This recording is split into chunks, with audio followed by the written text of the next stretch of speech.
I got more exposure out of that than playing at Lakeside from the last year especially. She's a genius at what she does. I don't think she probably realised how good she is. It's important, I think, for a lot of ladies to not try and prove yourself. Not try and, I want to play well for ladies and stuff. You just want to try and win.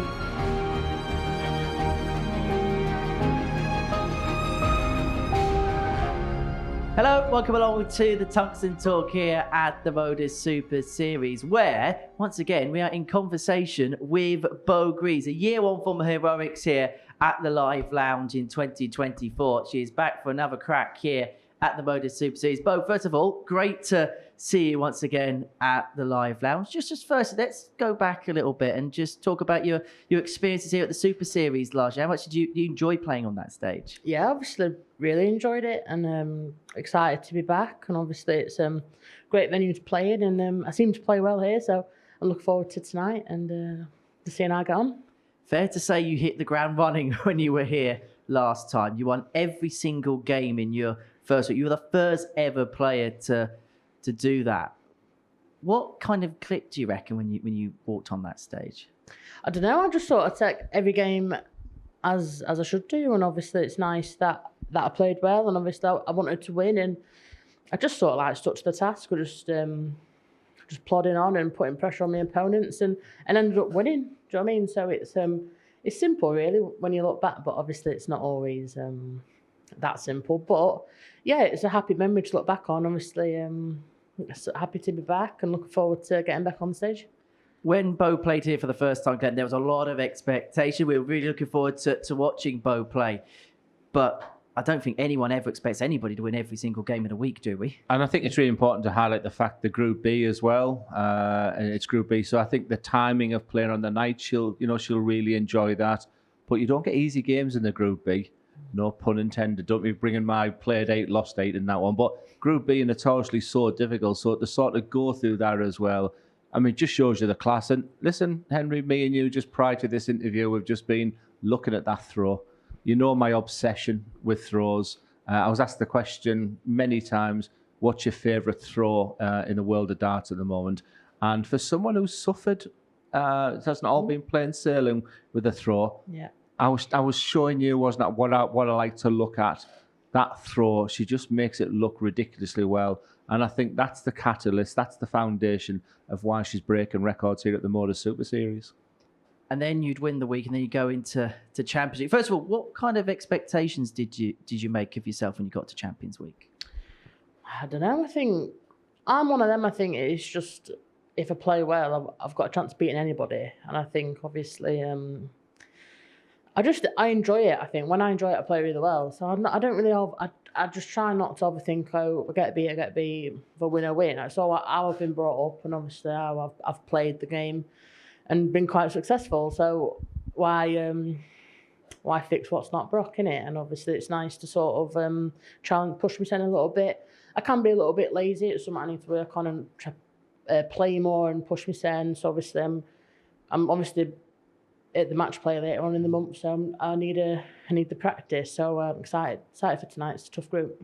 Then in the Championship, you get to the semi-finals, lost out to Andreas Harris in the end. What were your memories of that night? Is there a little bit of you that thought, well, what could have been? Yeah, I do look back on it and think my last leg deciders are terrible, and I think that's obviously, yeah. Again, it's just if your darts go in treble, but I look back on it and think maybe I should have done a bit better, but it's all hindsight, innit? Do you know what I mean? You can't go back on it, and obviously I've tried to improve on it, and just it didn't bother me too much. Obviously I won Group A, that was good in a tough group of players, and it was nice just to get to finals night, and I just wish I'd have played better, but it doesn't always happen. Is it fair to say since your couple of experiences here, you've really gone on to, even for yourself, another level as a player? Yeah, obviously I'm always trying to improve. I'm always trying to get better. Always working hard, but not overthinking it. Just playing, enjoying, and enjoying my life. Do you know what I mean? I'm 21. It's not. I love playing darts, but it's not something that that gets me down or annoys me that much. So I think I have a really happy balance with it. And obviously I love coming away. Sometimes I'm at home, I think I want to play, I want to push myself, I want to come through tight, that sort of stuff. I miss the competitiveness when I'm not playing. So it's just something that I really love doing. I absolutely love it. So, do you know what I mean? I'm happy to play anything and just enjoy my life, basically, yeah. Interesting you mentioned the word balance. I'm going to bring both of you into this conversation here because I suppose, yes, as much as you love sport, I suppose you've got to, as a professional sports person, work out what the boundaries are between playing what you enjoy and then maybe over-exerting it a little bit and maybe the thing that makes you enjoy it may be the thing that kind of takes away that love of the game a little bit. Yeah, obviously, I mean, I don't have a tour card, but obviously the tour's, it's jam-packed, isn't it? And obviously I don't play on that pro tour a lot because a lot of the time it falls on competitions where I want to do well in, and that isn't important to me as of yet because I don't have a tour card. Mm-hmm. So some things you just have to sacrifice and think if you don't want to go to somewhere, you shouldn't go to it. I'm very like that. If I get called up for a pro tour or something and I think I can't be bothered, I'm not going to go. It's just a chore, and it's how I've done in my whole career. Some comps I've missed and not done, and obviously you need to handle it and not be pressured by other people. And I'm fortunate enough to have a great family and a great manager around me who allow me to have them choices. It's strange because if you'd have asked me them questions in my pomp 2019 and 20, every single question you've asked Beau, I'd have given you the opposite answer. And we used the word maverick, didn't we, about Beau when me and you were chatting about her earlier. I mean, she's a genius at what she does. I don't think she probably realised how good she is, but I was the total opposite. I was never lazy. I was hard working. You know, I was determined. If there was a pro tour, I would have snapped your hands off. You know, everything. So there's no one size fits all. And what's really important here is that Beau is confident enough just to sit here and say, if I want to go, I'll go. You know, everybody's sort of different there, but it's unbelievable that every question you asked Beau there, I was thinking she was going to give the opposite answer that. I think it's actually quite refreshing because I speak to a lot of professional sports people, and a lot of the time we get a stock answer. But I think what I find quite refreshing about you, Beau, is you're just very honest about everything. Well, yeah, obviously, I suppose it's just the way I am. Obviously, I won't sit here and lie and say, oh, yeah, I love every darts comp I'm playing, because I don't, and nobody does. You know what I mean? The people who play all the time, it gets boring. You're traveling a lot, you're doing the same thing. The rewards are great, and obviously it's an amazing lifestyle to have, but it's consuming of your life, of your other life, and obviously I'm not even in that boat yet of having it all the time. But I try and just make decisions on if I'm feeling ready for it. Obviously, with the diet stuff, since then I tried to just have as less pressure as possible and just try and sort my life out how I want to do it. It's not no one else's business, is it really? Do you know what I mean? So I do it how I want to, and I enjoy it, and I just think people should enjoy it more. Some people look miserable when they're playing, and obviously I like to enjoy myself, and that's literally all it is. I'd like to go away and have fun. I think there's one important answer there that she said. She's 21. That was the answer that's sort of sticking in my mind there, and it is brutal, but it is. You know, I used to complain for another delay in an airport, but what I would say to Beau is I'd give my right arm for that now. Yeah. You know, I would love to still be a dart player, you know, deep down. You know, I would love the opportunity to still be and play that 2019 season again. But it is hard, Henry. And the fact she's worked it out already at 21, and you could then use the example of Luke Littler. He's not going to every tournament. Got good management, good family, good people around him, and he'll pick and choose the tournament so he gets the best out of himself. And it looks like that's the pathway for Beau, and good on her. Do you think it's perhaps underappreciated, the rigors of the tour, how much you play? And I suppose the small things like going to airports, traveling to events, or driving up motorways, going to events. Do you think sometimes people maybe not understand maybe that side of it a little bit? To be honest, I don't think it's that hard. Obviously, I've seen my mum and sister work 12, 14 hours shifts. And obviously I look and I'm grateful I don't have to do that. And I think it isn't, I honestly do think people make it harder than it is. but it's the life you choose. It's what you put yourself into and how you're going to work around that with obviously your family and stuff. And I think people do complain a lot. Obviously, I pick and choose because I know that's how I want to live my life. Mm-hmm. But I never once sit and think I would rather be working 14-hour shifts a day. Not at all. So obviously, I think it's just how you look at your life and how you, what path you choose. No one's asked you to do it. Do you know what I mean? You do it off your own back, and I think people should feel a lot lucky to have the life to do and the money that comes from it. And I know I feel really lucky to be able to have freedom and play darts and that lifestyle. So I feel like blessed in a way that I don't have to have that. And obviously I've seen my family do it all my life, and I'm lucky enough to sit here and chat about it as if it's hard work. It's not hard work. It's just whether you want to apply yourself to it. And we're going to talk some trophies, but we're going to take a quick break first. And then when we return, we're going to talk about a match play, World Championship, a couple other trophies here and there in the second part of the Tungsten Talk.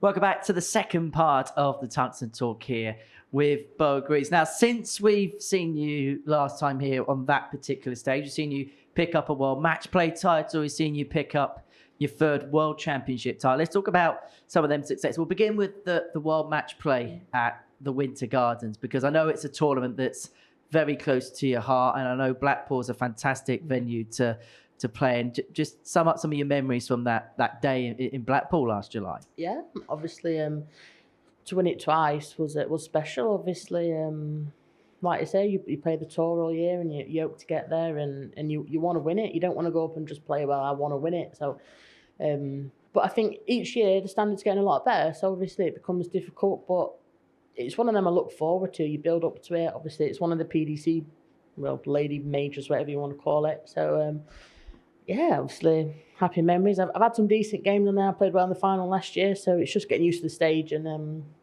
just trying to play against the ladies as well and bring your best game. Is that still something you're adapting to, the stage side of the sport? Yeah, honestly, I swear to God, I don't know if you feel this, but it's different. On stage, it's a different throw.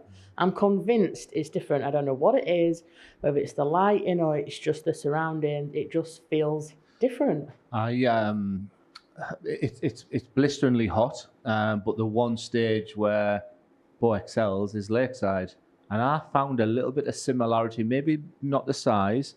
I thought the crowd was pretty similar at the match play, quite knowledgeable there. But there is a difference, though. You play on a practice board, Henry, where the lights are bright, like where we are in here now. And when you go on to Blackpool, it's almost quite dull, dim. Yeah. And and I'm thinking, is it only me?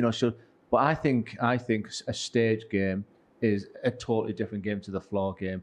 But the beauty of Beau, she's brilliant at both, and that doesn't always happen with top players. Interesting, you mentioned some of the games you've been playing in the previous couple of World Match Plays. Are you finding that the standard now in the Women's Series is very much evening out, that there's more players at the scene, more people ready to maybe go on and win titles now?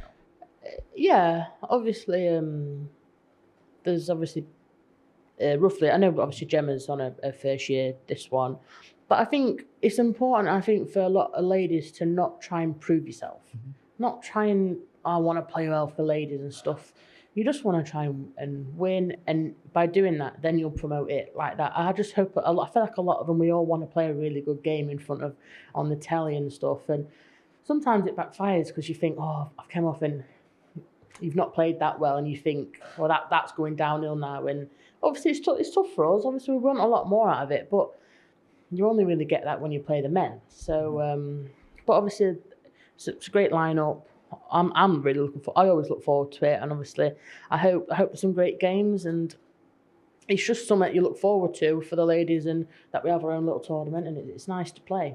And the fact that it's broadcast on Sky, the fact it's broadcast on an equal kilter as well, the exposure is brilliant, isn't it? Yeah, it's great. Obviously to play on the telly as well for a lot of the ladies. Obviously, Lakeside when it was on telly was really good, and obviously that hasn't gone to plan, but. Yeah, obviously the match play is something you want to qualify for. It's achievable as well. The top 8 on the Women's Series is good, and yeah, you want your best 8 ladies to try and, I suppose, try and showcase it, but you just want them to enjoy it. And obviously I know I want to play well, and I want to be the one at the end of it with the trophy. But yeah, just yet again, you just want more and more out of it. Just keep pushing it. It's been a great addition, hasn't it? And a very healthy crowd. I think when we walk in the afternoon, we know that the men's game it's a sellout within hours. Yeah. But there was that intrepidation when we walked in, and to see such a healthy crowd and the atmosphere. And by all accounts, ticket sales are wonderful again for the ladies this year. A brilliant draw.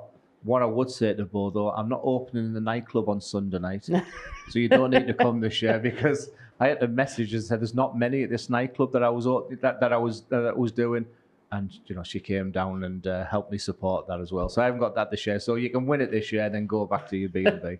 Is that another Glen Durrant appearance where nobody's shown up? Exactly, yeah. I'm killing myself here, aren't I? Killing myself.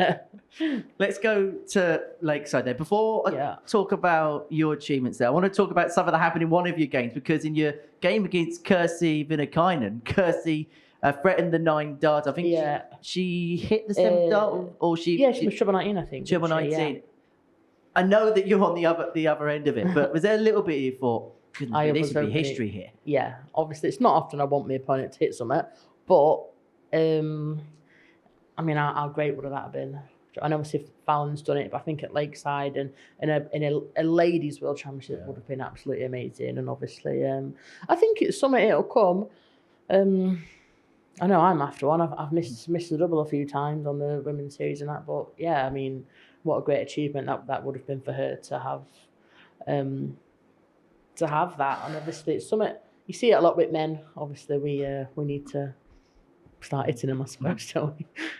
But in terms of Lakeside, it was you again, third consecutive win at the World Championship for yourself. How did that one compare to the other 2 that you won at Lakeside? My first one was amazing. Mm-hmm. I felt like I was emotional. I felt like such joy when I won that. That was like my life goal type thing, and I'd got it, and I felt as if I'd just come out of the dice and I'd played, and it was like, wow, I couldn't believe it.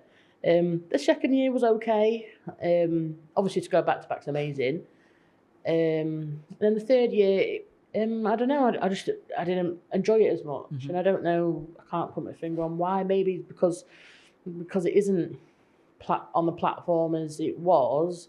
It sort of adds to it. It just made it feel like a different tournament, and obviously that's tough. But I didn't play well either. I was just going through the motions. I just wasn't couldn't really string a dart together where I was happy with. And like I say, it's amazing to win 3 world titles at just only 21. It's absolutely fantastic. But I can't help but think back and how I didn't enjoy it that much, and that's a shame. And then this year, a couple of new challenges for yourself. We've seen you on the Challenge Tour this year. I've had a really good time of it there. Really good season on the Dev Tour. Let's just talk about the Challenge Tour first. Could you imagine you were going to hit the ground running as quickly as you did there? No, I don't. I didn't really think I was going to. I had it in my head that they were extremely difficult, and I was going to have to play really. And I did play well, but I suppose the more you just go through the games and you're playing well, you just think, oh, well, you get to like last 16, you think, well, I've only got, 4 more games, whatever it is. And then you sort of see it as, oh, I can do this. And then obviously I did it, and then I did it again, and I thought, and then it sounds stupid, and then I just think, well, maybe I'm decent. I think maybe I am good at darts type thing. Because yeah, again, if I do something new, I just tend to doubt myself a little bit. I did it with Dev Tour. I should have played on that a few years before I did, but I weren't ready. And then obviously I did it, and I've won 2, 3 now. So, but the new challenges for me to push myself, and again, I love playing them. I look forward to playing better players, and obviously improving myself, because you can't get any better if you don't play anyone better. So that was the main goal for them sort of tours, was to play better players and improve my game. Do you feel like those experiences have grown your confidence as well? Yeah, obviously. There was a time where I absolutely hated playing against the men. I would never, ever have thought that I would sort of like leave the ladies type thing and go do this. I never I never say I never not agreed with it, but I thought it was just better to keep it separate, and that was that. But I suppose your life changes and things, you just develop and you become a more confident person. And obviously, the more the confidence grows is the better I'm playing and just trying to achieve more and just trying to get more people into it. And I just look forward to my darts now. Do you know what I mean? Like I say, it's a busy year, but I look forward to it, and it's nice to play better players and get some wins along the way. Yeah. I mean, as a fan, Henry, I would say to see her name at the top of the Development Tour Challenge Tour and Women's Series was a very special moment and an incredible feat to do. I think there was a moment also at the Grand Slam of Darts where maybe she was going through the motions, but then had that feeling. Because I wanted to have that feeling that she has when she goes to a Women's Tour. I've watched her. She's fierce, incredibly determined, and yet I think the Ali Pally and Grand Slam feels like a bit of a bonus for her. But I know deep down she can do incredible damage, and I want to see it. And like I say, as a fan, I want to see her at Alexander Palace, and I want to see to show the world exactly what she can do. I know what Lakeside's like, greatest stage I've ever played on, wonderful. But I also think she's done that 3 times on the spin. Only the greats win the Lakeside 3 on the spin. And some people from Middlesbrough get lucky. Yeah. But let's get her on that, the biggest stage of all. But it's not what we want. We've clearly heard from this interview. Beau will make the decisions and the team around her. Before we get into the deeper part of the interview, I want to talk about Luke Humphries, the UK Open. What was that like as an experience? It was great. Obviously, I'd never played the UK Open before.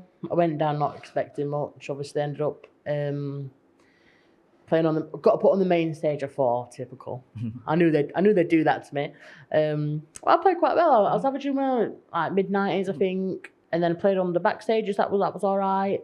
And then I think I got moved back onto the main stage again. And obviously, then when the draw came out, I was in the toilet, and my partner came in and she went, "Oh, you're playing Luke," and I thought, "Oh, it's Littler. That's going to be like," do you know what I mean? And she went, "Oh, it's Humphries." Not that it's any easier, but it was just the fact that she said Luke, and I thought, "Oh no, it's Littler in it." But obviously, yeah, he was such a gent, and obviously was chatting beforehand, and I was relaxed, and then all of a sudden he went to another gear and I didn't. I went down. So, but that's something yet again. It's experience, isn't it? He's mega, and I'm still. Even though I've won so much, I'm still trying to improve and get better. So, but it was such a great experience now, like looking back on, and obviously, I got more exposure out of that than playing at Lakeside from the last year especially. So people would say that to me other than anything else I've done. So obviously, it's it was really good. So let's look ahead to the future, because the position that you're in now means that you've got a lot of things on your plate in terms of things that you could do come the end of the year. Have you made any decisions yet as to what you want to do come the end of 2025? Yeah, obviously. I've spoke about everything with my family. Obviously, my dad, my mum and dad, and obviously my sister. And I know deep down what I want to do. It's just obviously, I like to see how I get on throughout the year. I don't think there's no point making a decision, I'm going to play this, and then you think about it and it all becomes too much. So I just sort of wait until I get asked which one I'm playing, basically, and then I say, it's going to be this one, and then and that's that. But it's not, honestly, and it's not something that dwells in my mind at all. I don't really care as such. That I don't think of something that's at the end of the year. I want to, like this, I want to play this, and then I'll play Challenge Tour and Dev Tours and stuff, and there's stuff before the end of the year, so I tend to just sort of play it by ear and just go through the year as that, and then when that comes, you make the decision, and it comes out. So nothing concrete yet then? I'm leaning more towards one, but it's the same as the years. I just keep switching, and obviously because I'm not playing as much darts, because I've slacked off a little bit. But I don't think about it. It actually doesn't interest me. Just take every tournament. Yeah, because people want to know all the time, and I just can't be bothered. Do you know what I mean? It's like, it is what it is. it's. I'm in a great. Just say, Henry, mind your own business. That would make my. I had to try. But I'm in a great position. Do you know what I mean? So yeah, obviously the decision's what it is, and yeah, I'll make it when it comes to it, basically. Yeah. Well, Beau, always do appreciate your time. Really Thank do you. appreciate you speaking openly, honestly, as you always do. Glenn, thank you so much for your company there. Thank you for watching the Tungsten Talk here at the MODUS Super Series.